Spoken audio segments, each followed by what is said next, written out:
everyone, Michael Zupan here with Byte-Size Impressions, and I wanted to take the time this evening to make sort of a personal video. And I say personal because it's something that I didn't really, I could open up a dialogue about this in a podcast in the future, but if I can get a podcast off the ground before Christmas comes along, I wanted to use that as sort of a year-end, best of 2014, the biggest disappointments of 2014, what we're looking forward to in 2015 kind of conversation. It just makes sense for this time of year, and so I don't know if we're going to talk about this in a podcast in the future. It's probably deserving, and I know at least one person who'd probably be chomping at the bit, Gabe, I'm looking at you, to have this conversation. But I just wanted to say that in the last month, 2 months, maybe even a little bit longer, I have really been going through a lot of peaks and valleys in regards to how I feel about everything video game wise. And I notice, because there's a lot of people that are out there, and there's a lot of people who aren't this way. There are a lot of people who are right where they should be in their thought process. That's the gray area. Because nothing in life is as minimalistic as black and white. It's just not that way. Everything has a lot of stuff going into it, and it requires a thought, and it requires attention, and nothing is simple. Video games are the same way. There are two schools of thought, I think, that happens to me on a regular basis. More of a regular basis now, the flip-flopping I mean, than ever. One school of thought is, I cannot believe where this industry has gone, what it's become, where it's going, potentially going. I'm seeing a lot of things in the last year that I've never seen before in my life. And I'm going to pick on Halo the Master Chief Collection a little bit, because it hasn't been given its due, I guess you could say. It hasn't been given its due on my website just yet. I have mentioned it, and that the game was, the multiplayer was crippled at the point of release, and it stayed that way for a while, and it's still not working as well as it was intended to. And I woke up this morning to the news. I'm recording right now, and it's December 20th. I woke up this morning to the news. I guess I'll back up a little bit. A while ago, with all these issues, 343 Industries basically came out and said, we're really, really sorry about Halo, but gosh shucks, we're going to make it up to you. We promise, fellas. Buy our game and play it. We'll get the multiplayer working. We're going to fix it. And then we're going to make it right. And what I see this morning is we're going to get our own digital avatars and nameplates in-game, of course, for both of these. And also that we're going to be getting a download for Halo 3 ODST's campaign, which will also be improved for the Xbox One at 60 frames per second. We'll be getting that for free as long as we had logged in even a little bit of time with the Master Chief Collection before December 19th. And that strikes me sort of odd. I guess giving a full campaign as sort of compensation is sort of a decent thing. But they also said they're going to be giving us 1 month of Xbox Live Gold for free. Last I checked, the Master Chief Collection launched in the earlier part of November. It is now December 20th. In a couple more weeks, for the most part, we're going to be verging on 2 months where the multiplayer has not been working correctly.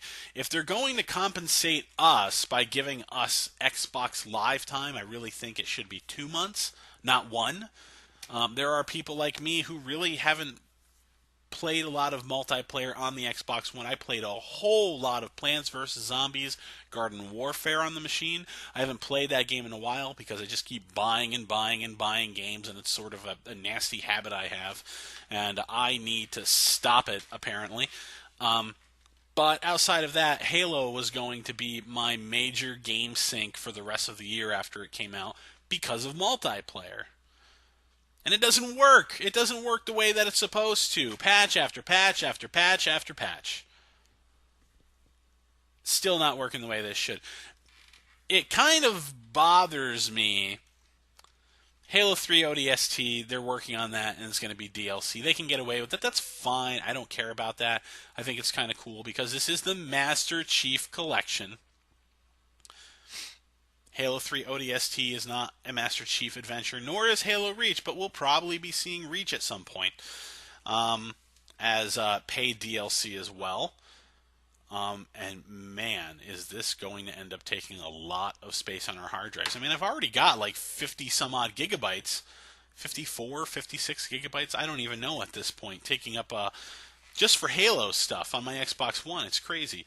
But I don't know if we're getting one of these for free. I don't know if this was just sort of a separate thing. But I was under the impression, and again, I'm sorry for not having the details at hand, because when I processed this information this morning, I had just woken up. I was still kind of laying in bed, just kind of browsing my cell phone. I did not have a cup of coffee in me yet for the day, and I heard something like there was going to be another Halo 2 anniversary map that we were going to get. That bothers me. It bothers me because this is the Master Chief Collection, and they remastered some maps from Halo 2 for this collection specifically, but not all of them. And like, oh, well, okay, people said. And when they were talking some time ago about compensation for us with the launch issues for MCC, the Master Chief Collection, I was like, what are they going to give us? This is supposed to be a complete collection, correct? It's going to have all four, Halo 1, 2, 3, 4, the campaigns. You're going to have the Collector's Edition. Not the Collector's Edition, you know what I mean. The first Halo game that came out remastered on the Xbox 360. It's going to have a brand new remastered Halo 2, and it's going to have better versions of Halo 3 and 4. Although the changes aren't going to be that much, it's going to run a lot smoother. And it's going to have multiplayer, which includes every single multiplayer map from every DLC pack, and even the maps that only appeared on the PC. What more could they give to us? I was going to guess extended Halo 5 multiplayer access. But I'm hearing something about another Halo 2 anniversary map remaster for multiplayer? Oh, so that's why you only did certain maps for Halo 2's remaster, because you wanted to sell us others? That's not okay. This is supposed to be the Master Chief Collection. This is supposed to be complete. It was advertised as being complete. And while it is accurate that, yes, it is complete because it still has those other Halo 2 maps, doesn't it? Just not remastered. Ay, ay, ay, ay, ay. They wanted to sell us DLC for the Master Chief Collection. And they still want to, apparently, because I bet more will be on the way. I've never seen anything like this. Assassin's Creed Unity, the way it's launched. Ubisoft just released Tetris. Tetris! And it wasn't working the way that it was supposed to. Ubisoft, how do you mess up Tetris? I guess it's mainly got something to do with the multiplayer, but who cares, honestly? Quality control with Ubisoft is obviously something that people are keeping an eye on right now. And they just don't care. They just do not give a crap. And if they do give a crap, they're certainly not handling their quality control all that well. It's almost to the point where I'm like, you got to let beta tests happen with everything. And that's really the answer here, especially with stuff like Halo Master Chief Collection and Drive Club, when these companies are trying to tell us there's no way that we could have prepared for this. We could do all the internal testing that we want, and after doing all that internal testing, you know what? once we let the game out to the world, we could get very different results. Then do a beta test. It's not that difficult, is it? If you've got to do this to ensure that when this game is released on day one, then you should do it. I'm tired of games being released in a state that's not working the way that it should. And the worst thing is that there's complacent consumers that are out there that are just like, oh man, what a wonderful gift this is. We've been bestowed with the internet. They'll fix it eventually. The complacency is absolutely just. So it gets me riled up. It gets me upset. Obviously, that's one school of thought that I have. These are my valleys. Say, what am I even doing? Really getting all up into the Xbox One and PS4 and buying these games and expecting. I'm at the point where like I can't even expect things to work as they're intended anymore. Like I know this has been going on for a while. I know this started happening last generation. I wrote an article about it on Byte-Size Impression. The first major article that I wrote this year, which I originally wrote for another website, months before that website launched, and then got it ready and launched it and then took it back for my own site, basically, was called When It's Done. Games need to be released when they're done for a variety of reasons, and those reasons are all good for the consumer. But of course, then I have the peaks. I still go through peaks. And by the way, before moving on to the peaks, in my valleys, I've actually kind of steered mostly clear from my Xbox One and PlayStation 4 for the last month or so. Maybe not the last month, but I played through Assassin's Creed Unity, I beat it, and then after I beat it, I kind of moved on to play a little multiplayer here and there, and I did some emulation, and now I'm making an investment in retro console games to have the actual physical copies because it just makes sense to me at this point. I have been playing on my Xbox 360 way more in the last couple weeks at least than my Xbox One and PS4. I've been playing The Witcher 2 and I've got a bunch of other games sitting back there that I want to get to as well. And I'm not really sure what the next campaign I'm going to be tackling on my PS4 and Xbox One is going to be. Because I felt like with all the madness going on, I needed to take a break from current generation shenanigans going on because it really is ridiculous. But the peaks are, I wrote an article recently called Project Red Pill. And in Project Red Pill, I discussed something that's completely opposite of all the other stuff that I've been writing about. Well, sort of, but not really. I wanted to let people know that there is still hope for the industry. You know, when you're entering a conversation in NeoGAF or Reddit nowadays, or any other video game forum where there's people who actually follow video game news and have been following video games in general for a while, if you say something, if you enter that conversation, you're probably going to see someone say, like, it's embarrassing what the major studios are doing. Like, the indie developers, the independent developers are doing better than they are with quality control. Their games are released, and they're fun. And even though they're minimalistic, some of them, at least some of them are actually innovative and provide something different. And they work the way that they're supposed to. And there's also companies that started out small, such as CD Projekt Red, and you can see where they are now. They're more and more by the month becoming the darlings of the gaming community online. If you ask about CD Projekt Red online, a lot of people are going to say nothing but good, heartwarming things about them. And you should listen because they just get it. They seem to get it. 11-Bit Studios is another company that seems to get it.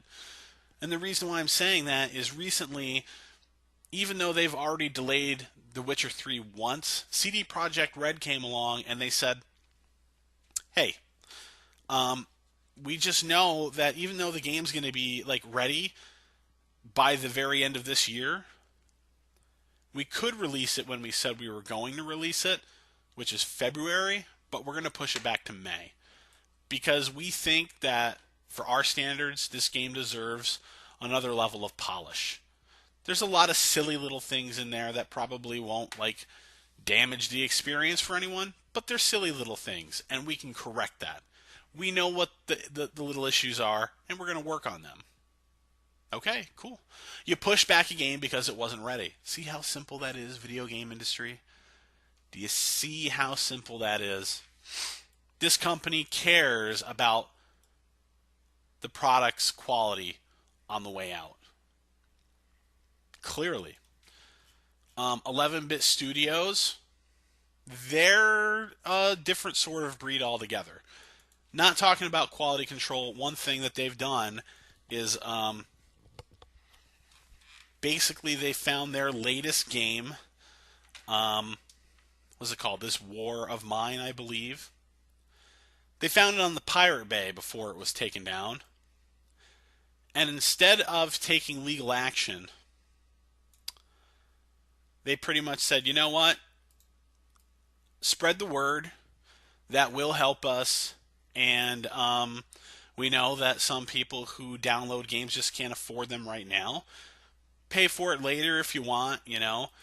We know some people download games just because, hey, we know that they're not really sure if they're going to like the game or not, and they're just testing it out, which probably really isn't that much different than a rental, even though nobody is lining their pocket with the rental. And as a matter of fact, here's 10 Steam keys that we're giving out for free so that you guys can download our game on Steam and try it for yourselves.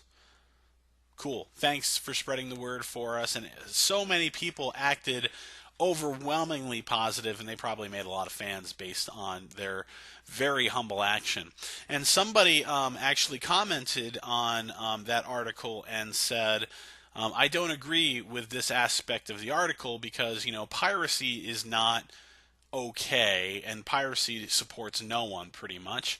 And I basically responded, like, I'm not saying I don't see piracy as a good thing. That's not something I'm an advocate for. I mean, if you go over and you look at my games, there's nothing over there that's burned. Everything that I have over there, I've purchased.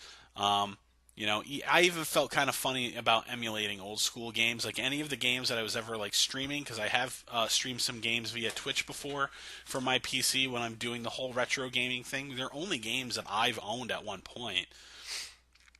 And now I'm in a position where I'm actually going to be purchasing actual carts again. So there is that as well. I felt funny about that.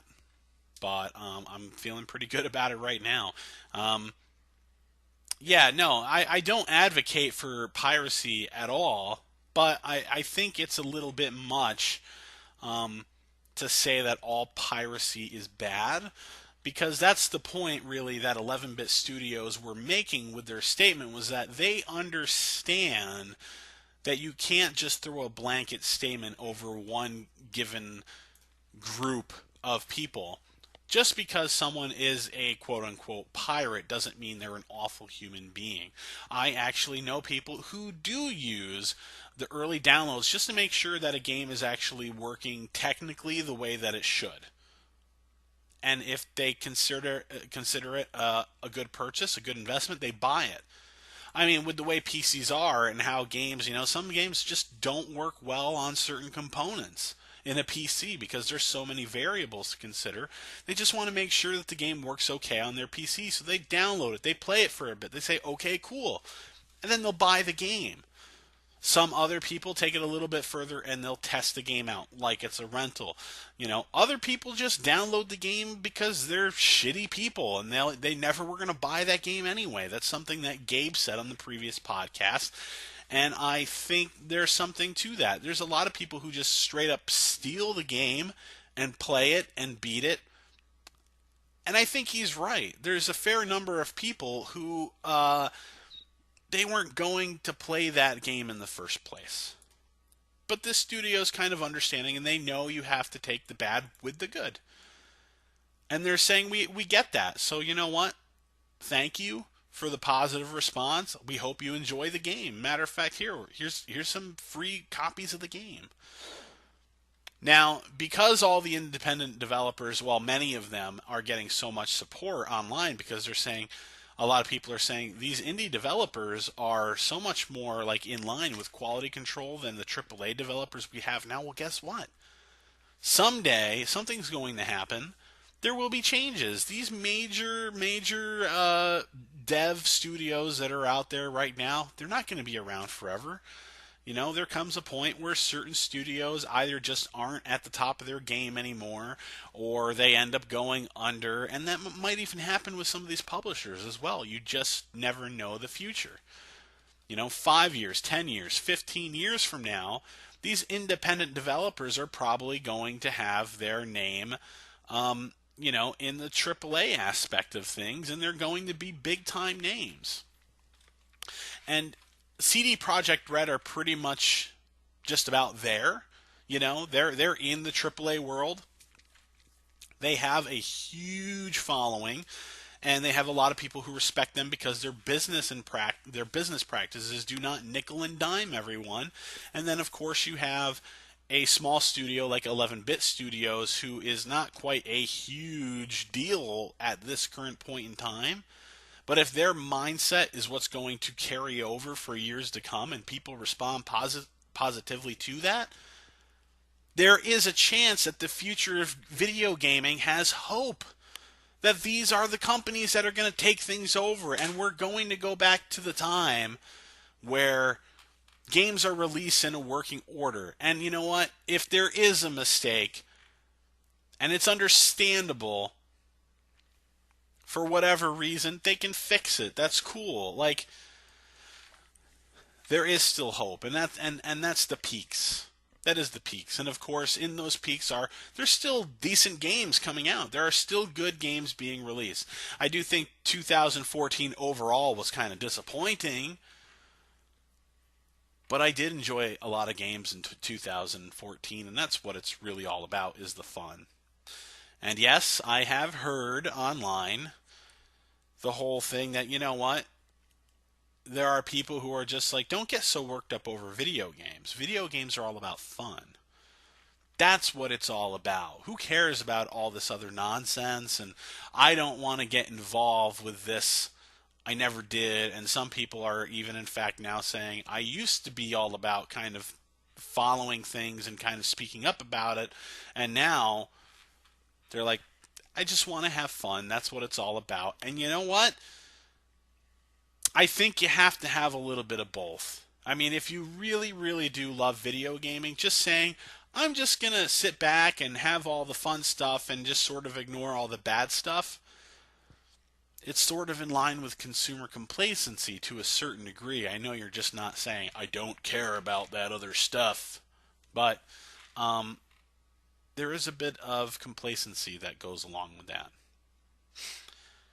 And if you're just going to sit back and you're not going to let your voice be heard when it comes to certain things that are bad and,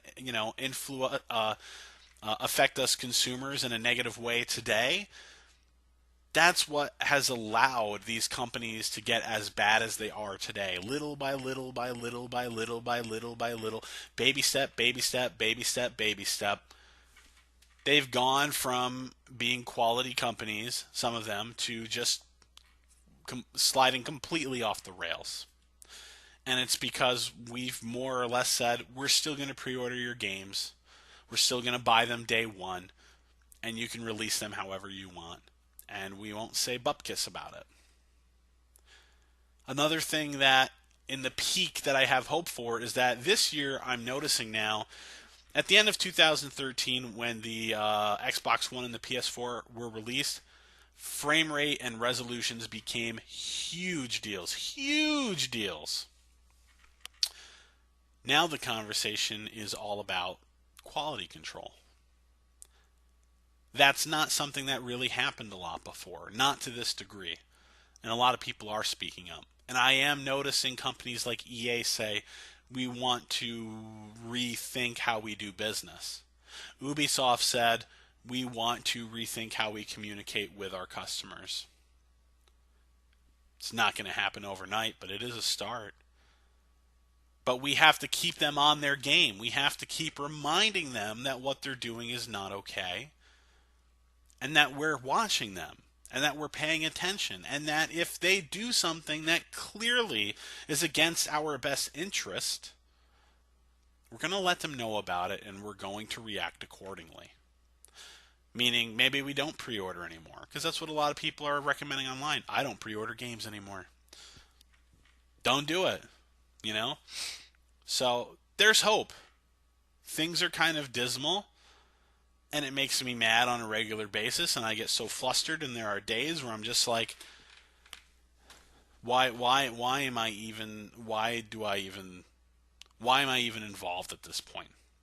But even at those points, I'm not saying I'm not going to write, I'm not going to provide content or anything like that. That's never going to happen. The worse things get, the more it fuels the fire inside me. And if we get to a point where things are all hunky-dory, then I'm going to go back to doing what I was doing on my website prior to this whole let's dissect things discussions. I'm going to be reviewing good stuff. I'm going to be talking about the games, and I still sort of do, you know? So it's a little mix of everything, but it is obviously a very consumer-based website right now, and it's always going to be. As I said in the About section on the website, I'm here because I love writing and I love video games. But I have to take the good with the bad, and I think everybody else kind of should as well. You can't just say, yay, video games, and then turn your blinders off to everything else. There has to be a balance. You have to give acknowledgement where it's due, and you have to raise hell when you have to. Anyway, that's really all I kind of wanted to discuss with you today. I know I rambled on for just about a half an hour here. But it was important for me to talk about this because, as I said, I've been going through lots and ups and downs just with my emotions based on video games because the way the industry now is, it's not even recognizable to me anymore. I'd like to get it, to a recognizable point again, which is just, the games work, things are fun, we don't have to worry about all this additional nonsense all the time, like buying a game and bringing it home and worrying that maybe there's going to be something that breaks a certain function of the game that won't work for 2 months. So, anyway, that's enough for me rambling. I hope to see you again soon in another sort of podcast, whether it's a big podcast with a couple other people or just myself again. But I'll be here. I'm sorry, completely messed that up. You'll be hearing from me soon, regardless, whether it's just an opinion piece video that I do or just another opinion piece I do in writing. I'm still going to be here, and I'm not going anywhere. Thank you for watching this video, and remember to keep your eye on bytesizeimpressions.com. Have a great night.